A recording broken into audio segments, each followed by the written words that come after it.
কারবালার শিক্ষাটা কি? নবী বংশের আওলাদ জীবন দিলেন কেন? কারবালার ওয়াজ জীবনে বহু শুনেছেন, শুনবেন। এই মাদ্রাসাটা নবী বংশের আওলাদের ইমাম হাসান হোসেনের নামে মাদ্রাসা। এই জন্য এখান থেকে কিছু শিক্ষা গ্রহণ করবেন। হযরত ইমাম হাসান হোসেন রাদিয়াল্লাহু তাআলা তারা কি অন্যায়ের কাছে মাথা নত করেছেন নাকি মাথা নত করে নাই, এটা আমাদের জানা দরকার আছে কি নাই? আওয়াজে বোঝা যায় বিপদে পড়ে বইছে, জানা দরকার আছে না নাই? থাকলে লম্বা হবে না, শুধু মূল শিক্ষাটা একটু বলি শুনেন। অনেক কথা বলতে গেলে লম্বা হয়ে যাবে, শিরোনামে শুধু বলি শহাদায়ে কারবালা, নবী বংশের আওলাদ যারা কারবালার প্রান্তরে একে একে শহীদ হইতেছিলেন। সর্বশেষ অবস্থায় এই তাঁবুর ভিতরে, কাফালার ভিতরে যেই কয়েকজন নবী বংশের আওলাদ ছিল, কারবালায় যাওয়ার মাধ্যমটা একটু শিরোনামের ভিতরে বলি। যখন হযরত ইমাম হুসেন রাদিয়াল্লাহু তাআলাকে গভর্নর হাউজে ডাকা হয়েছিল ইয়াজিদের পক্ষ থেকে, হযরত ইমাম হুসেন রাদিয়াল্লাহু তাআলা গভর্নর হাউজে যাওয়ার আগে সঙ্গী সাথীদেরকে বলেছিল, আমার থেকে গভর্নর হাউস থেকে আমার কাছে পত্র এসেছে, আমি ইয়াজিদের কাছে যাইতাম, ইয়াজিদের কাছে বায়াত গ্রহণ করতাম। তখন নবী বংশের আওলাদ হযরত ইমাম হুসেন রাদিয়াল্লাহু তাআলা তিনি বলেছিলেন, আমার জীবন যদি চলে যায়, আমার জীবন যদি চলে যায়, আমি আমার জীবনের মায়া ছেড়ে দিতে পারি, তবু আমার নানা সত্য ধর্মের মধ্যে আমি চুনকালি লাগতে দিতে পারি না। আরো আস্তে কোন সুবহানাল্লাহ। চুনকালি কেমন? ইয়াজিদ হালালকে হারাম বলতো আর হারামকে হালাল বলতো। ইয়াজিদ নারীবাজি করত, হারাম খাইতো, যত নাফরমানি কাজ ছিল সব তার ভিতরে ছিল। ইমাম হুসেন রাদিয়াল্লাহু তাআলা বলেছিলেন যে আমার নানা সত্য ধর্মের জন্য, নানার উম্মতের জন্য জীবন কুরবান করব, তারপরও ইয়াজিদের কাছে মাথা নত করব না। জোরে বলবেন না সুবহানাল্লাহ। তা আপনারা কি সেই হুসাইনি চেতনা আপনাদের ভিতরে আছে? কই জবান তো খুলেন না। এই হুসাইনি চেতনা কি আপনাদের ভিতরে আছে? যদি থাকে একটু মনোযোগ দিয়ে শুনিয়ে দেখেন। হযরত ইমাম হুসেন রাদিয়াল্লাহু তাআলাকে যখন গভর্নর হাউজে ডাকা হলো, তিনি সঙ্গী সাথীদেরকে নিয়ে গেলেন। ইমাম হুসেন রাদিয়াল্লাহু তাআলার সঙ্গে যারা ছিল তারা বলেছিলেন, আমাদের জীবন যদি চলে যায় অসুবিধা নাই, কিন্তু আমরা আগে যাব, কিন্তু নবীর আওলাদের কোনো ক্ষতি হইতে দিতাম না। সুবহানাল্লাহ। হযরত ইমাম হুসেন রাদিয়াল্লাহু তাআলা বলেন, আমাকে ডাকা হয়েছে, আমি সেখানে চলে যাই। সঙ্গী সাথীরা ডাক দিয়া বলে, নবীর আওলাদ হুসাইন, জীবন যত বেশি মায়া করি না কেন, জীবনের চাইতে আপনি নবীর আওলাদকে বড় বেশি ভালোবাসি, জীবনের চাইতে আপনি হুসেনকে বড় বেশি ভালোবাসি। নবীর নাতি গো, আমরা আগে যাই, সেখানে কি পরিবেশ হয় দেখতে যায়। গভর্নর হাউজে চলে গেলেন। হযরত ইমাম হুসেন রাদিয়াল্লাহু তাআলা প্রবেশ করলেন। প্রবেশ করার সাথে সাথে ইমাম হুসেন রাদিয়াল্লাহু তাআলার সঙ্গে সাথী যারা ছিল তারা দেখতেছে ইমাম হুসেন রাদিয়াল্লাহু তাআলার সঙ্গে ওই ব্যক্তিরা উল্টা পাল্টা ব্যবহার শুরু করেছে, তাকে দুনিয়া থেকে বিদায় করার জন্য চক্রান্ত চালায়া দিলেন। এমন সময় নবী বংশের আওলাদের পক্ষে যারা ছিল তারা কোন রকম ভাবে ইমাম হুসেন রাদিয়াল্লাহু তাআলাকে বলেছেন, হুজুর আপনি এখান থেকে বাহির হয়ে যান, আপনাকে মারার জন্য তারা চালায়া দিছে। ইমাম হুসেন রাদিয়াল্লাহু তাআলা গভর্নর হাউস থেকে বাহির হয়ে আসলেন, পেছনে তারা আস্তে করে চলে আসলেন। এর ভিতরে ওই গভর্নর হাউস থেকে ইয়াজিদ ঘোষণা করে দিল, ইমাম হুসেনকে বলো আমার কাছে বায়াত গ্রহণ করতে হবে, যদি না করে তারে দুনিয়ার জমিনে থাকতে দেওয়া হবে না। ইমাম হুসেন রাদিয়াল্লাহু তাআলা চিন্তা করে দেখলেন, ইয়াজিদ যখন সিংহাসন দখল করে নিয়ে গেল, ক্ষমতা এখন তার হাতে আছে, সেনাবাহিনী, নৌবাহিনী, বিমান বাহিনী, পুলিশ সহ সবকিছু এখন তার ক্ষমতায় আছে। আমি হুসেন এখন মদিনায়ও নিরাপদ না, যে কোনো মুহূর্তে আমাকে ধরে নিয়ে যেতে পারে। এই কথা চিন্তা ভাবনা করিয়া হযরত ইমাম হুসাইন রাদিয়াল্লাহু তাআলা সঙ্গী সাথীদেরকে ডাক দিয়া বলতেছেন, যে অবস্থা শুরু হয়ে গেছে, যে কোনো মুহূর্তে আমাকে তারা ধরে নিয়ে যাবে, এখন বলেন করি কি উপায়? সঙ্গী সাথীরা ডাক দিয়া বলে, হুজুর জীবন চাইতে আপনি আপনাকে ভালোবাসি, জীবনের চাইতে আপনাকে বেশি ভালোবাসি, কারণ আপনি নবীর আওলাদ, আপনাকে আমরা জীবনের চাইতে বেশি ভালোবাসি। হুজুর গো, মানে যদি কিছু না করেন, আপনি মদিনা থেকে অন্য জায়গায় চলে গেলে মনে হয় ভালো হবে। এই কথা মনস্থ করিয়া হযরতে ইমাম হোসেন রাদিয়াল্লাহু তাআলা আনহু তিনি মদিনা থেকে অন্য জায়গায় যাওয়ার জন্য মনস্থ করবেন। এর ভিতরে কুফানগর থেকে চিঠি আরম্ভ হয়ে গেছে। কথা কি বোঝা যায়? কুফানগর থেকে চিঠি পাঠাইলেন, কুফাবাসী চিঠি পাঠাইলেন, ওগো নবীর নাতি হুসাইন, আপনাকে আমরা বড় বিশ্বাস করি, বড় ভালোবাসি, বড় মহব্বত করি। হুজুর, আপনি কুফানগরে চলে আসেন, মদিনা থেকে অন্য কোথায় যাওয়ার কোনো দরকার নাই। আমরা কুফাবাসী আপনাকে বড় ভালোবাসি, বড় মহব্বত করি, আপনাকে আমরা সম্মান করি, আপনার কাছে আমরা বায়াত গ্রহণ করব, আপনি কুফানগরে চলে আসেন। এইভাবে যখন পত্র পাঠানো শুরু করলেন, প্রথম পত্র পাওয়ার পরে আমার নবীর কলিজার টুকরা হযরতে ইমাম হুসাইন রাদিয়াল্লাহু তাআলা আনহু ওই লোকদেরকে ডাক দেয়া বলে, কুফাবাসী চিঠি পাঠাইছে, আর চিঠির মধ্যে বলে দিয়েছে তারা আমার কাছে বায়াত গ্রহণ করবে, আর আমি নাকি কুফানগরে চলে যাইতাম। এমন সময় মুরব্বীরা ডাক দেয়া বলে, হুজুর, আল কুফি লা ইউফি, কুফাবাসীর কথা কাজে কোনো মিল নাই। কুফাবাসীর কথা কাজে ঘুমাই গেছেন গো? কুফাবাসীর কথা কাজে কিতাবে এসেছে আল কুফি লা ইউফি, কুফাবাসী মুখে বলে একটা কাজে করে, কথা কয় না, মুখে বলে একটা কাজে করে। এমন স্বভাবের মানুষ আমরা দেশে আসিনি, আওয়াজে বোঝা যায় নতুন শুনছেন। এমন মানুষ আছে না নাই? এ মুসলমান, গভীর মনোযোগ, হৃদয়ের ভিতরে অনেক বড় জ্বালা, জীবন বাজি রেখে রাস্তা নিরাপত্তা নাই, তারপরও কষ্ট করে মাহফিলে হাজির হয়েছি। কেন কেন? একটা কথা চিন্তা করেছি, এটা নবীর আওলাদের মাদ্রাসা। এই মাদ্রাসা করার জন্য আমি অনেকের ঘরের মধ্যে, অনেকের হাতে পায়ে ধরছি, বলছি বাবা, নবীর আওলাদের মহব্বতে যদি মাদ্রাসা করেন, এই গ্রামের মধ্যে ছেলেরা কোরআন শিখবে, রহমত নাজিল হবে। এই জন্য কষ্টের দিকে তাকাই নাই, জীবনের মায়া করি নাই, নবীর আওলাদের মাদ্রাসায় হাজির হয়ে গেছি। আপনাদের কাছে আমি জানাইতে চাই রে, হযরত ইমাম হোসেন রাদিয়াল্লাহু তাআলা আনহু যখন কুফাবাসী চিঠি পাঠাইছে, এমন সময় মুরব্বীরা ডাক দেয়া কই, হুজুর, আল কুফি লা ইউফি, কুফাবাসীর কথা কাজে মিল নাই, কুফাবাসী মুখে বলে একটা কাজে করে আরেকটা। আপনি যে সেখানে যাইবেন, আমাদের বিবেককে বড় বাধা দেয়। একবার জোরে বলেন না সুবহানাল্লাহ। এর ভিতরে পত্র আরেকটা আইসা গেছে, প্রত্যেক দিন পত্র আসতেছে। এইভাবে অনেক চিঠি আসার পরে কিতাবে এসেছে 72টা চিঠি আসছে। কতটা? কেউ বেশি বলছেন, কেউ কম বলছেন, কিন্তু জমহুরের মধ্যে 72টা চিঠি যখন ইমাম হুসাইন রাদিয়াল্লাহু তাআলার হাতে এসে গেছে, শেষ চিঠিটার ভিতরে কুফাবাসী লিখা পাঠাইছে, ওগো নবীর নাতি হুসাইন, আপনার কাছে পত্র পাঠাইলাম, এই পত্রের ভিতরে আপনার কাছে জানতে চায়, কাল কিয়ামতের কঠিন ময়দানে আপনার নানার কাছে বলবো, নবী গো, ইয়া রাসূলুল্লাহ, আপনার নাতি হুসাইনকে আমরা পত্র দিয়েছিলাম, আসে নাই, এই জন্য আমরা এজেদের কাছে বায়াত গ্রহণ করেছি। হুজুর, আপনি যদি কুফানগরে না আসবেন, আমরা এজিদের কাছে বায়াত গ্রহণ করব, আর কিয়ামতের কঠিন ময়দানে আপনার নানার কাছে বলবো, ইয়া রাসূলুল্লাহ, আপনার নাতিকে বলেছিলাম, সে আসে নাই, এই জন্য এজিদের কাছে বায়াত গ্রহণ করেছি। এই পত্রটা পাইয়া হযরত ইমাম হুসাইন রাদিয়াল্লাহু তাআলা আনহু সঙ্গী সাথী সবাইকে ডাক দিলেন। আমার নবীর সাহাবায়ে কেরাম যারা ছিল, নবীর আওলাদ, পরিবার পরিজন, আহলে বায়াত যারা ছিল, সবাইকে ডাক দিয়ে বলে, শুনেন, কুফানগর থেকে যে চিঠি আমার কাছে আসছে রে, এই চিঠি পাওয়ার পরে আমি আর থাকতে পারবো না, আমি অবশ্যই কুফানগরে চলে যাব। সুবহানাল্লাহ। সবাই বলতেছে, হুজুর, আপনি কুফানগরে যায়েন না। কই, কেন যাইতাম না? আমার কাছে চিঠি লিখেছে, আমি যদি না যাই, ওই জায়গার মধ্যে জিদের কাছে তারা বায়াত গ্রহণ করবে, কিয়ামতের ময়দানে আমার নানার কাছে বলবে তারা নাকি আমাকে বলার জন্য বলেছিল, আমি যাই নাই, অতএব আমি সেখানে যাব। কোনোদিন আমি আমার কারণে আমার নানাকে কলঙ্কিনী করতে পারি না।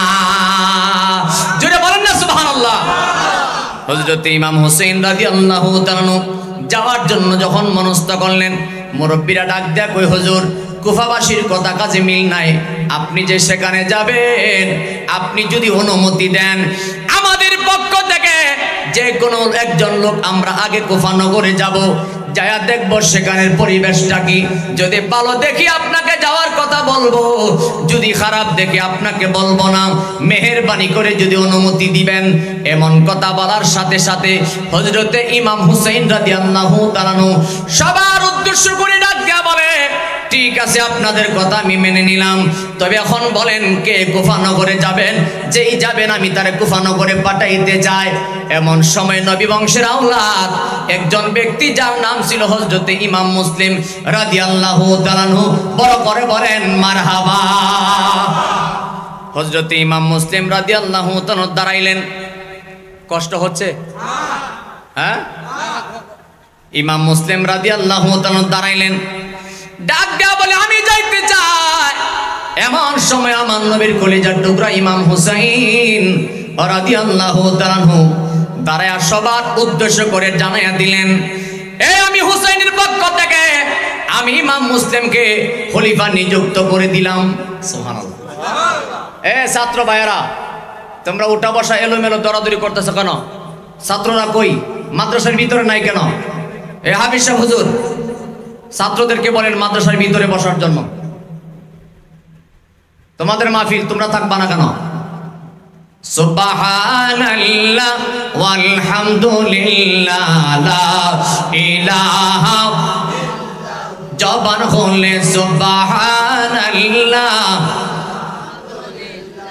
লা ইলাহা। একবার আওয়াজ তুলে বলেন না ইয়া রাসূলুল্লাহ। এটা আওয়াজ হইল? জোরে বলেন না ইয়া রাসূলুল্লাহ। ঘুষ দিয়া কত কম, মন থেকে বলেন না ইয়া রাসূলুল্লাহ। হযরত ইমাম হুসাইন রাদিয়াল্লাহু তাআলা ডাক দেয়া কয়, আমার পক্ষ থেকে ইমাম মুসলিমকে আমি খলিফা নিযুক্ত করে দিলাম, আমি হুসাইনের নামের উপর সে বায়াত গ্রহণ করাইতে পারবে। সুবহানাল্লাহ। আমি অনুমতি দিয়ে দিলাম। হযরত ইমাম মুসলিম রাদিয়াল্লাহু তাআলা কুফা নগরে যাওয়ার জন্য যখন মনস্থ করলেন, এমন সময় ইমাম মুসলিমের ছোট্ট ছোট্ট দুইটা সন্তান দৌড়ায় বাবার সামনে হাজির হয়ে গেছে, আর ডাক দেয়া বলতেছে, আব্বুজি, ও আব্বু, বেয়াদবি ক্ষমা করবেন, আপনি যদি কুফা নগরে যাবেন আমরাও আপনার সঙ্গে যেতে চাই। সুবহানাল্লাহ। বাবা বলে, বাবা তুমি ছোট মানুষ, কুফা নগরে যাব, সেখানের কি পরিবেশ হয় বলা যায় না, তো তোমরা বাচ্চা মানুষ, তোমাদের যাওয়ার দরকার নাই। এই কথা বলার সাথে সাথে হযরতে ইমাম মুসলিম রাদিয়াল্লাহু তাআলা ডাক দেয়া বলে, বাবা তোমরা যাও না। আর বাচ্চা দুইটা ডাক দেয়া বলতেছে, আব্বু গো, আপনি যে কুফা নগরে যাইবেন, কোনোদিন তো রাতের বেলা আপনাকে ছাড়া ঘুমাই নাই, বাড়ির মধ্যে সব সময় আপনাকে আঞ্জামাইরা ধরে ঘুমাইতাম। আজকে যে আপনি কুফা নগরে যাবেন, আপনাকে ছাড়া আমরা কেমন করে থাকবো? আব্বু গো, আপনার সঙ্গে আমরা যেতে চাই। হযরতে ইমাম মুসলিম রাদিয়াল্লাহু তাআলা ডাক দেয়া বলে, আব্বু রে, আরাম করে আব্বুকে জড়ায় ধরে ঘুমাও। আব্বু যদি দুনিয়ার জমিনে বেঁচে থাকি, দেখা হইলে আঞ্জামাইরা ধরে ঘুমাইতে পারবা, কিন্তু আজকে যাও না। কুফাবাসীর ব্যবহার কি হয় বলা যায় না। একবার আওয়াজ করে বলেন আল্লাহু আকবার। হযরত ইমাম মুসলিমের দুইটা ছেলে ডাক দেয়া বলে, আব্বু রে, আপনি যদি কুফা নগরে যাইবেন, সেখানে যদি পরিবেশ খারাপ লাগে, পরিবেশ যদি খারাপ দেখি, তাহলে অন্তত পক্ষে ওই কুফা নগর থেকে আইসা নবীর আওলাদ ইমাম হুসেনের কাছে অন্তত খবরটা দিতে পারবো, হুজুর কুফা নগরে যায়েন না, পরিবেশ ভালো না। সুবহানাল্লাহ। বলে, আব্বু আর কিচ্ছু না পারি, পরিবেশ খারাপ দেখলে দৌড়ে চলে আসবো। আয়সা নবীর নাতি হুসেনকে বলবো, হুজুর আপনি যায়েন না, মুনাফিকদের ব্যবহার ভালো না। হযরত ইমাম হোসেন রাদিয়াল্লাহু তাআলা তাজ্জবের মতো তাকায় কথাগুলি শুনতেছিলেন। ইমাম মুসলিম ডাক দিয়া বলে, আব্বু রে যাও না, আমি বাবা যাই, তোমরা ছোট মানুষ যাও না। এমন সময় ছোট দুইটা বাচ্চা ডাক দিয়া বলে, আব্বু গো, আপনি যে নবীর আওলাদ, আমরাও তো সেই নবীর আওলাদ। জোরে বলি না সুবহানাল্লাহ।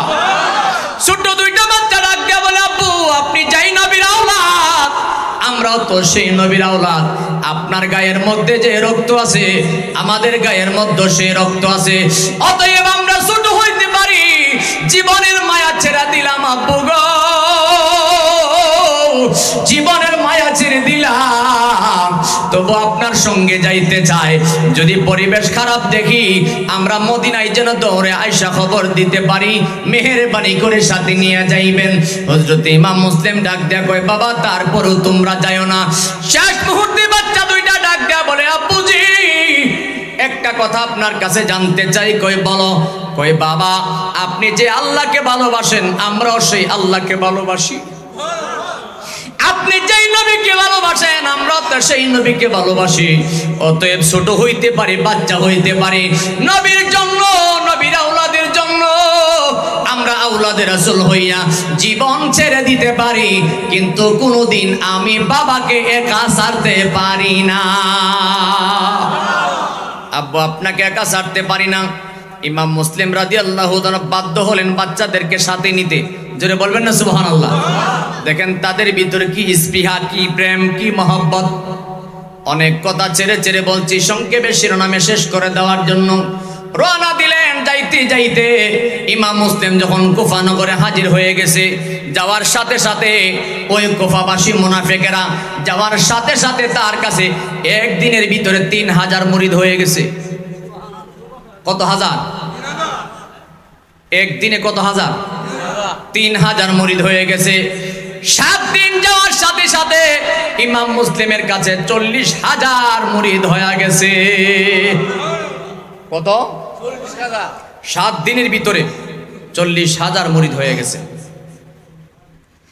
ইমাম মুসলিম রাদিয়াল্লাহু তাআলা এই 40,000 মানুষের মুরিদের অবস্থা দেখিয়া তিনি একটা চিঠি লিখলেন। চিঠি লিখলেন ইমাম হোসেন রাদিয়াল্লাহু তাআলার কাছে।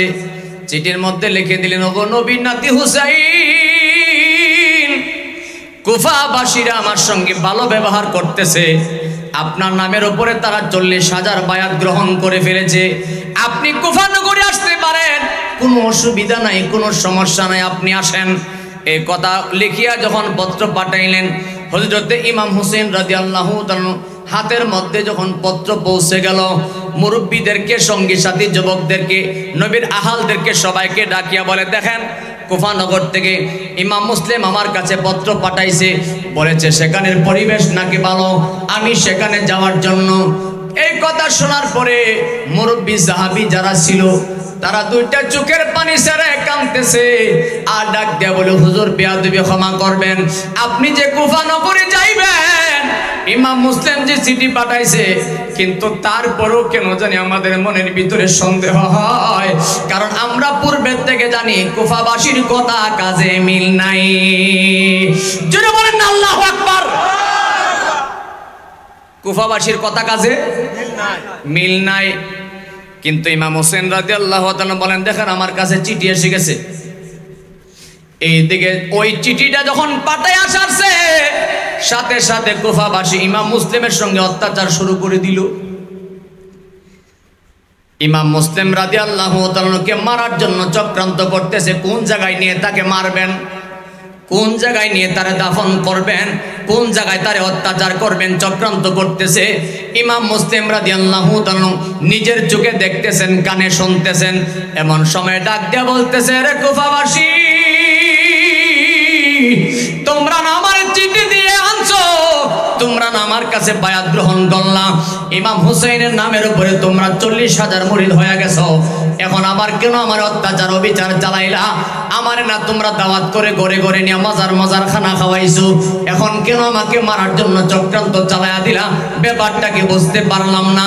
এই কথা বলার সাথে সাথে ওই কুফাবাসী জবাব দেয়, এই মুসলিম তুমি জানো না আমরা তো পত্র দিয়েছি তোমাদেরকে এখানে আনার জন্য?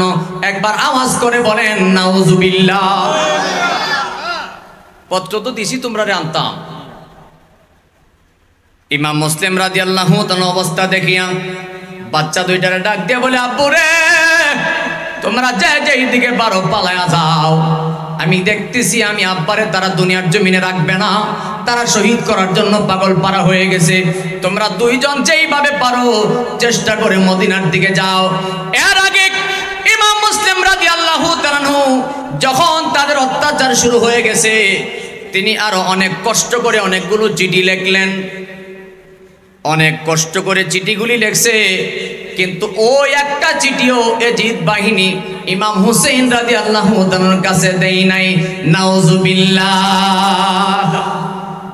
প্রথম চিঠি যেটা দিয়েছিল সেটা পৌঁছাইছে, এরপরে যতগুলো চিঠি ছিল সবগুলি চিঠি গায়েব করে দিছে, একটা চিঠিও আর দেয় নাই। আপনারা কি বিরক্ত হইতেছেন? একটা চিঠিও আর দেয় নাই। আমার মুসলমান বাবারা ভাইয়ারা, একটা চিঠিও দেয় নাই, সব চিঠি গায়েব করে তাকে মারার জন্য যখন চক্রান্ত চালাইলেন, ইমাম মুসলিম রাদিয়াল্লাহু তাআলার দুইজন সন্তান জঙ্গলের ভিতরে পালায়া যাওয়ার জন্য চেষ্টা করতে লাগলেন। দৌড়ায়া রাস্তা দিয়া দৌড়ায়া যায়। বাচ্চা মানুষ তো মদিনার রাস্তা বলে গেছে, চিনে না, কোন দিকে যাবে কোথায় যাবে।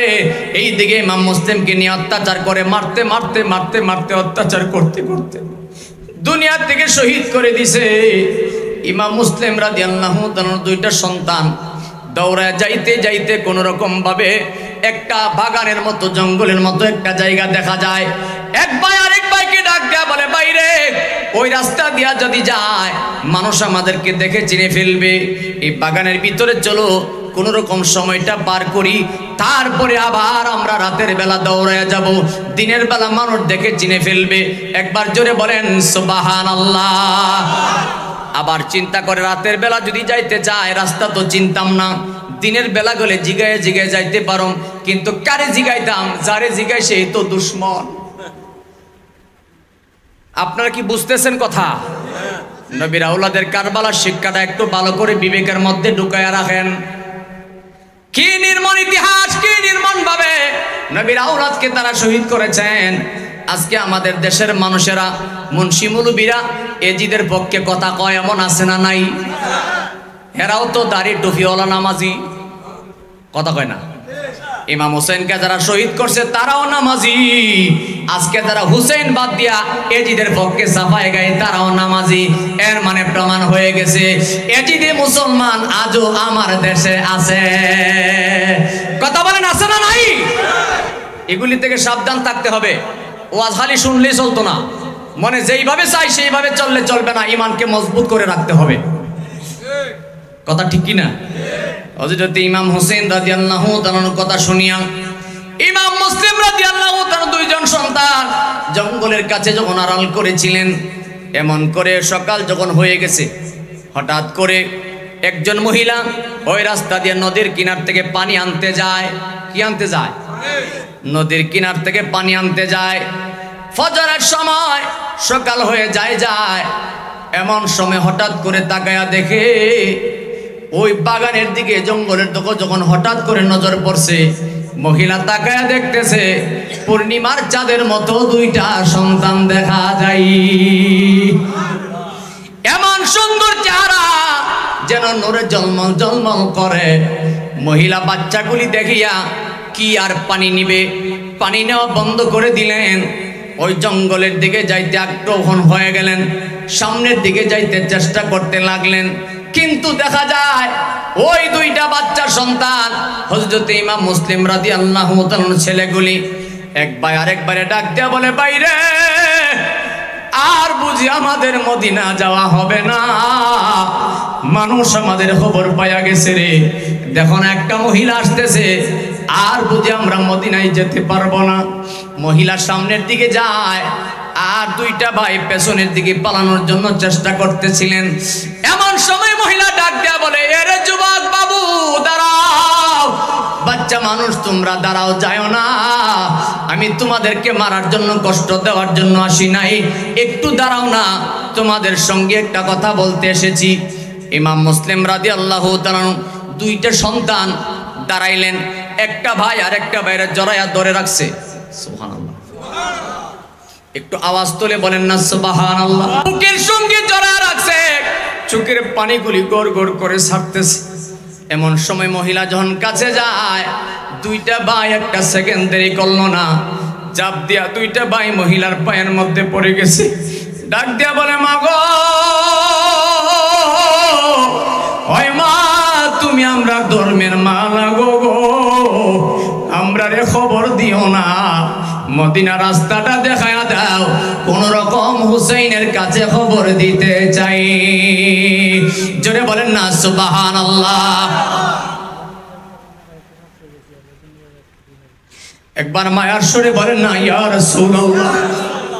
হযরত ইমাম মুসলিম রাদিয়াল্লাহু তাআলা দুইজন সন্তান এইভাবে যখন কাঁদতেছিলেন, মহিলা দুইটা বাচ্চার মাথার মধ্যে হাত দিয়া টান দিয়া বুকের মধ্যে জড়াইছে, আর ডাক দিয়া বলে, বাবুরে, কই তোমাদের ঘর আর কোথায় তোমাদের বাড়ি?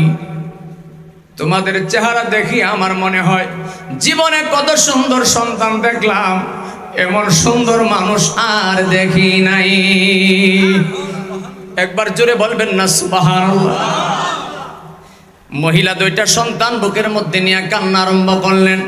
মহিলা ডাক দিয়া বলে, বাবুরে, আমার কাছে বলো কোথায় তোমাদের ঘর, কোথায় তোমাদের বাড়ি? কিন্তু একটা জিনিস বুঝলাম না, তোমাদের থেকে আমি দেখতেছি মদিনার গন্ধ পাওয়া যায়। আরে মুহররমের 10 তারিখে কি ঘটিল রাব্বানা, হায়রে কি ঘটিল,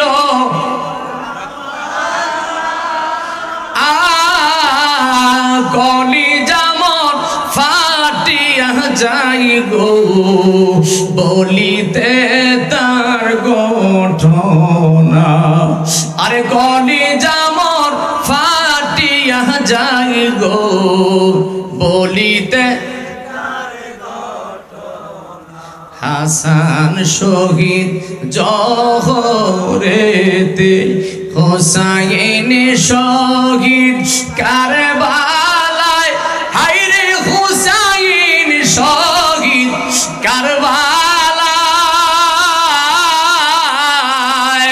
জয়নাল আবেদিন বন্দী গো হইল এজিদের জেলখানায়। আরে জয়নাল আবেদিন এজিদে, একবার মহব্বতে বলেন না ইয়া রাসূলুল্লাহ। মহিলা ডাক দিয়া বলে, বাবুরে, তোমাদের চেহারা দেখলে কেমন জানি লাগে, মদিনার গন্ধ পাওয়া যায়, কোথায় তোমাদের ঘর বাড়ি? এমন সময় বাচ্চা দুইটা ডাক দিয়া বলে, মা গো, হয় মা, আমরা নবী বংশের আওলাদ। একবার আওয়াজ তুলে বলেন না আল্লাহু আকবার। মা গো, আমরা নবী বংশের আওলাদ। মা গো, আমার আব্বার নাম ইমাম মুসলিম, আমার আব্বার দ্বারা অত্যাচার অবিচার করে মারছে না কি করছে বলতে পারি না। মা গো, মদিনা রাস্তাটা দেখায়া দাও, আমরা মদিনায় যায়া ইমাম হুসেন রাদিয়াল্লাহু তাআলাকে বলবো সে যেন কুফা নগরে না আসে, তাদের ব্যবহার ভালো না। এমন সময় মহিলা ডাক দেয়া বলে, বাবারে, এখন যদি তোমরা রাস্তা দিয়া যাও, লোকেরা দেখে তোমাদের চিনে ফেলবে, যাইতে পারবে না। আমার সঙ্গে আসো, গড়ির ভিতরে তোমাদেরকে আমি একটু বিশ্রামের ব্যবস্থা করিয়া দে, তারপরে আমি মা তোমাদেরকে নিজের ইচ্ছায় মদিনা রাস্তাটা দেখায়া দেব। একবার মহব্বতে বলেন সুবহানাল্লাহ। মা দক্ষিণী সন্তান দুইটার আদর করে বাড়িতে নিয়ে গেলেন। রাস্তার মধ্যে যায় আর শিখায় নিতেছে, বাবা, ঘরের মধ্যে তোমাদেরকে আমি একটু আরাম করতে দেব, খাইতে দেব, কিন্তু তোমরা কথা বলবে না। এখন যেইভাবে কান্না করতেছো কান্না করবা না, নীরবতা পালন করে সময়টা পার করবা। তারপরে আমি মা তোমাদেরকে মদিনা রাস্তা দেখায়া দেব, কোন রকম যেন আমি শুধু রাত্রটা তোমাদের জন্য পার করতে পারি। আমি সকালবেলা ফজরের সময় রাস্তাটা তোমাদের দেখায়া দেব, যেই রাস্তায় গেলে তোমাদের কোনো শত্রু দেখবে। সন্তান দুইটা বাচ্চা মানুষ সাথে সাথে গেলেন, তাদের সামনে খানা দিলেন, বাচ্চা দুইটা খানা খায় না। এক ভাই আরেক ভাইয়ের চেহারার দিকে তাকায় শুধু কান্দে। মহিলাটা ডাক দেয়া বলে, বাবা 2-3 দিন যাবত তোমাদের খানা নাই, ঘুম নাই, একটু খাও তারপরে একটু আরাম করো। বাচ্চা দুইটা ডাক দেয়া বলে, মা গো খানা কেমনে খাইতাম গো, আমার মা জানি কি করতেছে, আমার মা দুঃখিনী, আমরা 2 ভাইয়ের জন্য না জানি পাগল পাগল হয়ে দৌড়তেছে, আমার বাবারে শহীদ করে দিছে, খানা তো আমাদের মুখে যাই না গো মা, খানা খাইতাম না, মদিনা রাস্তাটা দেখায়া দেন। মা দুঃখিনী বলে, একটু আরাম করো, আমি রাস্তা দেখায়া দেব। এই পর্যায়ে দেখা যায় যেই মহিলা নবীর আওলাদের প্রেমে পাগল হয়ে মহব্বত করে বাড়িতে নিয়ে গেছে, ওই মহিলার স্বামীর নাম ছিল হারেস। নাম কি? হারেস উবাইদুল্লাহ ইবনে জিয়াদের কথা শুনিয়া 3 দিন পর্যন্ত তোর বাড়ি নিয়ে পাগল পাগল হয়ে ঘুরতেছে। উবাইদুল্লাহ ইবনে জিয়াদ হুকুম করে দিছে, যদি 2টা ছেলে আমার কাছে হাজির করতে পারো, তাদের শির যদি আমার কাছে দিতে পারো, তোমাকে অনেক টাকা পুরস্কার দেওয়া হবে। একবার আওয়াজ করে বলেন নাউজুবিল্লাহ। সারে দিতাম, হ্যাঁ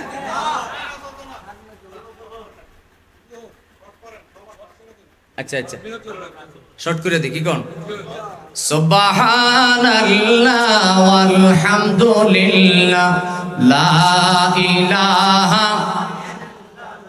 একটু মহব্বতে পড়েন না, সুবহানাল্লাহ ওয়ালহামদুলিল্লাহ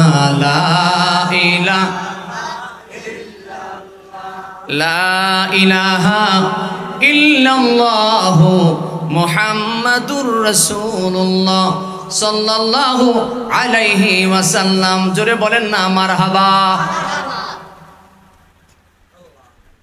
শুহাদায়ে কারবালার মাহফিল, নবী বংশের আওলাদের মাদ্রাসা, কিন্তু ইচ্ছা করলেও পরিবেশ পরিস্থিতির কারণে বেশি আলোচনা করা যাবে না। আমরা অল্প সময়ে দোয়া করব। তবে শিরোনামের ভিতরে 2 মিনিটে আমি আপনাদের মূল কথাটা একটু শেষ করে বুঝাইয়া দেই যে আলোচনার ধরলাম, উদ্দেশ্য কি, আলোচনার কারণ কি, শুহাদায়ে কারবালার শিক্ষাটা কি, এটা একটু শুনেন। হযরত ইমাম মুসলিম রাদিয়াল্লাহু তাআলা 2 জন সন্তান যখন ঘরের ভিতরে ডাকনা দিয়ে কোণার মধ্যে আড়াল করে রাখলেন, বল তোমরা এখানে ঘুমাও, কেউ কথা বলবে না। কিন্তু হারেস পাগল পাগল হইয়া 2-3 দিন তরবারি নিয়ে ঘুরতেছে বাচ্চা 2টা ধরার জন্য। ঘরের মধ্যে আসছে, বিবি সুন্দর করে তারে সেবা করে আদর করে যত্ন করতেছেন। স্বামী বড় পেরেশানি করে আসছেন, আসেন বসেন, আপনাকে সেবা করব আদর করব, আসেন সেবা করব যত্ন করব, এইভাবে যখন বলতেছিলেন, এমন সময় হারের ডাক দেয়া কই, বিবি রে বিয়ে হইছে যতদিন, কিন্তু এমন করে তো কোনোদিন যত্ন করো নাই, কারণটা কি? বিবি কয়, সব সময় সেবা করতে পারলাম না। বিবির মনের উদ্দেশ্য হলো নবীর আওলাদদেরকে বাঁচাইবার জন্য। সুবহানাল্লাহ। বলে স্বামী বসেন, খানা খান, আরাম করেন, সেবা করতেছেন, কিন্তু এইদিকে বাচ্চা 2টা ঘুমিয়ে আছে। রাত্র গভীর রাত, ঘুম তো আসে না, পেটের খিদায় চোখের নিদ্রা এসে গেছে, নিতালি মারে যখন পড়ে আছেন, এমন সময় বাচ্চা 2টা ঘুমের মধ্যে স্বপ্নে দেখতেছেন তার আব্বা ইমাম মুসলিম তার সামনে আইসা গেছে। ডাক দেয়া বলতেছে, আপুরে ভয় কইরো না, আমি বাবা তোমাদের সঙ্গে আছি। এই কথা বলার সাথে সাথে বাচ্চা 2টা ঘুম থেকে জাগ্রত হয়ে গেছে, পাগলের মতো চিৎকার শুরু হয়ে গেছে, চোখের পানি ছেড়ে ছেড়ে পাগল পাগল শুরু করে দিলেন। কান্না যখন আরম্ভ করে দিছে, এমন সময় হারের ডাক দেয়া কই, বিষয়টা কি? আমার ঘরের মধ্যে বাচ্চার শব্দ শোনা যায়। মহিলা কই, না না, অন্য ঘরে মনে হয় বাচ্চা আছে। কয় না, বাচ্চার শব্দ কোত্থেকে শোনা যায়? মহিলা কয়, আমার ঘরে ছোট বাচ্চা নাই, অন্য ঘর থেকে আসতেছে। জোর করে যখন গেলেন, তাকায় দেখে ডাকনার নিচে ছোট্ট 2টা বাচ্চা শুয়ে আছে, কিন্তু একবার আরেকবারে জড়ায় ধরে কাঁদতেছেন। সুবহানাল্লাহ। হারে ডাক দেয়া বলে, বিবি তুমি বলেছো আমার ঘরে বাচ্চা নাই, এখন বাচ্চা কোথার থেকে আসলো? এমন সময় মহিলা চেষ্টা করতে লাগলেন, এই কোন কৌশলে স্বামীকে বলতেছে, স্বামী জীবনে যা চাইবেন তা দেব, আপনার মনে যা চায় আপনি তা করতে পারেন, কিন্তু তবু নবীর আওলাদের গলার মধ্যে ছুরি দিয়েন না। নিষ্ঠুর হারেস মানে না, বিবিকে ধাক্কা দিয়ে ফালায়া দেয়। মহিলা কই, স্বামী কিছুতেই যদি আপনাকে মানাইতে না পারি, একটা কথা মনে রাখবেন, আমার জীবন আগে দেব, তারপরে মনে যা চাই সব কিছু করে দেব। এই কথা বলার সাথে সাথে নিষ্ঠুর হারেস তরবারি হাতের মধ্যে নিয়ে বিবিকে ধাক্কা দিয়ে ফেলে দিলেন। মহিলা আগো আর পাগলের মতো জড়াইয়া ধরলেন। ধরার সাথে সাথে হারেস চিন্তা করলো, বিবির রাইকা আমি সন্তানের কাল্লা কাটতে পারবো না। ওই মহিলাকে আঘাত এমন জোরে করছে, মহিলা দুনিয়া থেকে বিদায় হয়ে গেছে। এরপরে বাচ্চা দুইটা গলার মধ্যে ছুরি চালায়া দিছে। একবার জোরে বলেন নাউজুবিল্লাহ। এই শিক্ষাটা এটাই বুঝাইলাম, নবীর আওলাদের মহব্বত ভালোবাসা যদি অন্তরে থাকে, জীবনের মায়া পর্যন্ত ছেড়ে দেওয়া যায়, তবু ইমান দেওয়া যায় না। কথা বলেন ঠিক কিনা?